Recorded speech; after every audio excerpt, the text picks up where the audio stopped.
Okay, so related to the Mortal Instruments, Yeah. I love that you were a big fan of the book already. Such a fan, yeah. Before this project even came about. Yeah. Now, when you were reading the book, did you ever imagine yourself in the role? Were you picturing yourself going through the motions?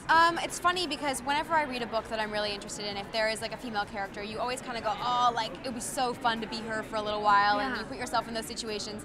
But never did I think that I actually would be Clary. So I had read the first book before they had announced they were going to be made into a movie, and then it kind of organically happened that I got to play Clary. And my first question was like, "Are you sure?" Like, I'm pretty sure every young girl wants to play Clary. Like, I know I'm a redhead. I know I'm a redhead, but like, really? So no, it was a total honor, and I was a fan being cast, which is amazing. Now, for anyone who isn't familiar with the book, can you tell us a little bit about Clary and what's so special about her? Yeah, Clary is, at the beginning of the story, a normal Brooklyn teenage girl who finds out that she is actually a shadow hunter and can kick ass. And her mom gets stolen from her, and the whole movie is kind of propelled forward because she wants to find her mom. And along the way, she meets Jace and all the different shadow hunters, and she finds love, and she finds herself, and she kind of finds a voice in this fantasy world. Now, one scene in particular that I think a lot of people are looking forward to is when you get to meet your dad. Oh, when you get to meet Mr. Valentine. Yes. Can you describe that scene? What's going to be different about it?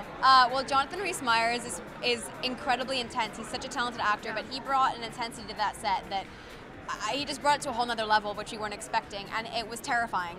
And he is like the ultimate villain in the story, and of course, he happens to be my dad.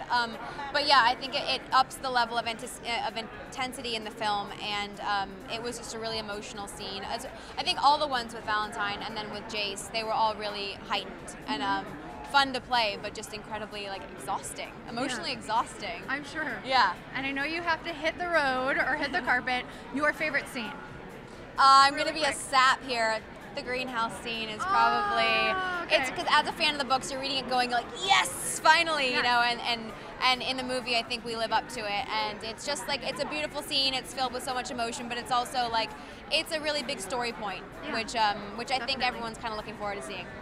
One word to describe Comic-Con. I'm just getting it in there. Complete madness. Just madness. Okay, cool. Absolute madness. Thank you so much. Nice to see you. Nice to see you. Take care. Bye.